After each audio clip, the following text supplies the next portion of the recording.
କଳାହାଣ୍ଡି ଜିଲ୍ଲା ନର୍ଲା ବ୍ଲକ ଅନ୍ତର୍ଗତ ମାଣ୍ଡେଲ ପଞ୍ଚାୟତର ଅଛି ଐତିହାସିକ ଅସୁରଗଡ଼ ଦୁର୍ଗ। ଦୁର୍ଗ ସମ୍ମୁଖରେ 250 ଏକର ପରିମିତ ଜମିରେ ଅସୁରଗଡ଼ ସାଗର ନାମର ଏକ ବିରାଟକାୟ ପୋଖରୀ ଅବସ୍ଥିତ। ଉକ୍ତ ପୋଖରୀ ଉପରେ ମାଣ୍ଡେଲ ପଞ୍ଚାୟତର 4 ଖଣ୍ଡ ଗାଁର ଲୋକେ ନିର୍ଭର କରନ୍ତି। ପୂର୍ବରୁ ଏହି ପୋଖରୀ କୂଳରେ ଜିଲ୍ଲାର ମତ୍ସ୍ୟ ବିଭାଗ ତରଫରୁ ମାଛ ଜାଆଁଳା ପ୍ରସ୍ତୁତ କରି ସ୍ଥାନୀୟ ମାଛ ଚାଷୀମାନଙ୍କୁ ଯୋଗାଇ ଦିଆଯାଉଥିଲା। କିନ୍ତୁ 2 ବର୍ଷ ହେଲା ଏହି ପୋଖରୀ ପାଣି ଉପରେ ପ୍ରାୟ 1 ଫୁଟର ଦଳ ଜମି ଯିବାରୁ ଖେଳ ପଡ଼ିଆର ଭ୍ରମ ସୃଷ୍ଟି ହେଉଛି। ସେଥିପାଇଁ ସାଧାରଣ ଲୋକେ ଗାଧୋଇବା ସହିତ ଗାଈ ଗୋରୁ ମଧ୍ୟ ପାଣି ପିଇବାରୁ ବଞ୍ଚିତ ହେଉଥିବା ଅଭିଯୋଗ କରିଛନ୍ତି ଅଞ୍ଚଳବାସୀ। ପୋଖରୀ ପାଣି ଉପରେ ଥିବା ଦଳକୁ ସଫା କରି ବାଲ୍ଟି ସାହାଯ୍ୟରେ ଲୋକେ ପାଣି ଗାଧୋଉଥିବା ଦେଖିବାକୁ ମିଳିଛି। ସରକାର ଏଥିପ୍ରତି ଦୃଷ୍ଟି ଦେଇ ଉକ୍ତ ପୋଖରୀ ପାଣିରେ ଥିବା ଦଳକୁ ସଫା କରିବାକୁ ସାଧାରଣ ଦାବି ହେଉଛି। ମୋ ନାଁ ସୁନୀଲ କୁମାର ଧାଙ୍ଗଣା ମାଝୀ, ମ୍ୟାନେଜିଂ ଟ୍ରଷ୍ଟି ଦେବଗିରି ମଠ ଆଉ ଲୋକ ସାଂସ୍କୃତିକ ଅବସର। ଆଜ୍ଞା, ଅସୁରଗଡ଼ ଦୁର୍ଗର ଅବସ୍ଥିତି ହେଉଛି କଳାହାଣ୍ଡି ଜିଲ୍ଲା ନର୍ଲା ବ୍ଲକର ଅସୁରଗଡ଼ ଗାଁରେ।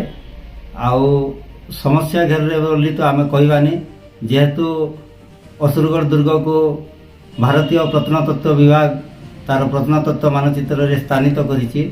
ଆଉ ଭାରତ ସରକାର ତାର ରକ୍ଷଣାବେକ୍ଷଣ ଦାୟିତ୍ୱ ନେଇଛନ୍ତି। ଓଡ଼ିଶା ସରକାର ଏ ଦୁର୍ଗର କିଛି କରିପାରିବେନି, ଯେହେତୁ ପ୍ରତ୍ନତତ୍ତ୍ୱ ବିଭାଗ ଏହାର ହାତକୁ ନେଇଛି। ପ୍ରାଚୀର ହେଇଛି, ସବୁ ପ୍ରକାର ବନ୍ଦୋବସ୍ତ କରାଯାଇଛି, ସେଥିପାଇଁ ଆମେ ଅବ୍ୟବସ୍ଥା ବୋଲି କହିପାରିବାନି। ଅସୁରଗଡ଼ ଦୁର୍ଗ ପର୍ଯ୍ୟଟନ ମାନଚିତ୍ରରେ ସ୍ଥାନିତ ହୋଇସାରିଛି, କିନ୍ତୁ ଏହାର ପ୍ରଚାର ପ୍ରସାର ଯେଉଁ ପରିମାଣରେ ହେବା କଥା ସେଇଟା ହେଇପାରିନି। ଅସୁରଗଡ଼ ଦୁର୍ଗର ପ୍ରଥମ ଖନନ ହେଇଥିଲା 1917ରେ ସମ୍ବଲପୁର ବିଶ୍ୱବିଦ୍ୟାଳୟର ପ୍ରଫେସର ଡକ୍ଟର ନବୀନ କୁମାର ସାହୁଙ୍କ ଦ୍ୱାରା। ଆଉ ନିକଟରେ ମଧ୍ୟ ପ୍ରତ୍ନତତ୍ତ୍ୱ ବିଭାଗ ଖନନ କରିଛି। ଆଉ ଏଇଟା ସମୟ ସୀମା ନିର୍ଦ୍ଧାରଣ କରାଯାଇଛି ଖ୍ରୀଷ୍ଟପୂର୍ବ 900ରୁ ଖ୍ରୀଷ୍ଟାବ୍ଦ 5ମ ଶତାବ୍ଦୀ ମଧ୍ୟରେ। ଆଉ ଅସୁରଗଡ଼ର ପାରିପାର୍ଶ୍ୱିକ ସ୍ଥିତି ଯାହା ସବୁ ରହୁଛି,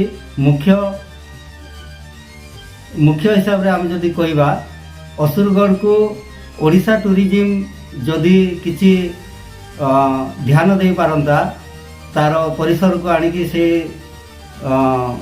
ତାର ବିଭିନ୍ନ ଇଏ ଅଛି, ନିୟମ ଅଛି, ତାର ଯଦି ତା ପରିସରକୁ ଆଣିପାରନ୍ତା ତାହେଲେ ଏଇଟା ଅଧିକ ଲୋକାଦୃତ ହୋଇପାରନ୍ତା। ଆପଣଙ୍କ ପରିଚୟ? ମୁଁ ପ୍ରଫେସର ମୋହନ ପଟେଲ, ଓଡ଼ିଆ ଭାଷା ସାହିତ୍ୟ ବିଭାଗ, +3 ଡିଗ୍ରୀ କଲେଜ କରଲାପଡ଼ା। ଆଜ୍ଞା, ଅସୁରଗଡ଼ ଦୁର୍ଗ ବିଷୟରେ ଆପଣ କ'ଣ ରହିବ?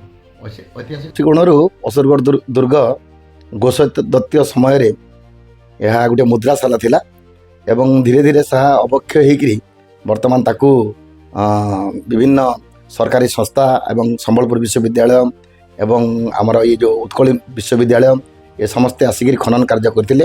ମାନନୀୟ ଡକ୍ଟର ନବୀନ ସାହୁ ଏହାର ପ୍ରଥମ ଖନନ କାର୍ଯ୍ୟ କରିଥିଲେ ଏବଂ ଏହା ଗୋଟିଏ ଦର୍ଶନୀୟ ସ୍ଥାନ ଭାବରେ କଳାହାଣ୍ଡି ମାନଚିତ୍ରରେ ଏହା ସ୍ଥାନ ପାଇଛି।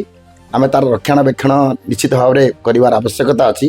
ବର୍ତ୍ତମାନ ମୁଁ ଦେଖୁଛି ଯେ ସେଇ ଦଳ ହୋଇଯାଇଛି ଅସୁରଗଡ଼ ସାଗର ଯେଉଁ ପାଖରେ ଅଛି, ଯେଉଁ ଗଡ଼ ପାଖରେ ଯେଉଁ ସାଗର ଅଛି ସେଟା ଦଳ ହୋଇଯାଇଛି ଏବଂ ଲୋକଙ୍କର ଦର୍ଶନୀୟ ଯେଉଁ ରହିବା କଥା, ଯେମିତି ରହିବା କଥା, ସୁନ୍ଦର ରହିବା କଥା, ଗୋଟେ ଆକର୍ଷଣ ରହିବା କଥା, ଆକର୍ଷଣଟା ଧୀରେ ଧୀରେ କମୁଛି। ଆଜ୍ଞା, ବିଭିନ୍ନ ଦେଶ ବିଦେଶ ଏବଂ ଅନ୍ତର୍ଦେଶୀୟ ପର୍ଯ୍ୟଟକମାନେ ବି ଆସୁଥିଲେ, ଏବେ ବର୍ତ୍ତମାନ ଟିକେ ତାଙ୍କର ମାତ୍ରା କମିବାରେ ଲାଗିଛି। କ'ଣ ଅଭାବ? କାରଣ ଇଏ ଆମର କଳାହାଣ୍ଡି ସାହିତ୍ୟ ସଂସ୍କୃତି ଦର୍ଶନୀୟ ସ୍ଥାନକୁ ଆମର ଯେଉଁ ଗବେଷକମାନେ ଯେମିତି ହେବାର କଥା, ଯେମିତି ତାକୁ ଭଲ ପାଇବାର କଥା, ତାକୁ ହାଇଲାଇଟ୍ କରିପାରୁନାହାନ୍ତି ବା ଲୋକଲୋଚନକୁ ଆଣିପାରୁନାହାନ୍ତି। ତଦ୍ୱାରା ଆମର ଯେଉଁ ଅସୁରଗଡ଼ ସାଗରଟା ବା ଅସୁରଗଡ଼ ଦୁର୍ଗଟା ଗୋଟେ ପର୍ଯ୍ୟଟକମାନଙ୍କୁ ଆକର୍ଷଣ କରିପାରୁନାହିଁ।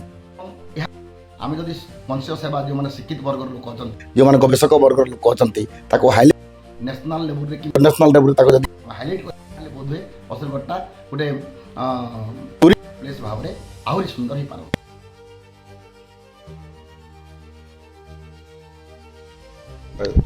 ଗଲା ବର୍ଷ ଠାରୁ ଏ ସାଗରରେ ଏ ଦଳ ହେଇଯାଇଛେ। আর এতে গুড়িয়ে সমস্যা হচ্ছে যেটা কি সাগর উপরে আমার গাঁর হাজার হাজার লোক কিনা গাধুলে পানি পিউলে, গাই মଣିষি বি পানি পিউলে। গত বর্ষ ঠানু গাধবার কাজে পানি পিবার তো দূরের কথা, যেটা কি খরা মাস কাজে লোক পানির হাহাকার হয়ে যাওলে, টোটালি গাধি নি পারবা। সামনে দেখুছন দলক পুরা কাড়ি দিয়ে ছোট কপড়া মানে বাঁধি বাঁধি করে গাধুছন।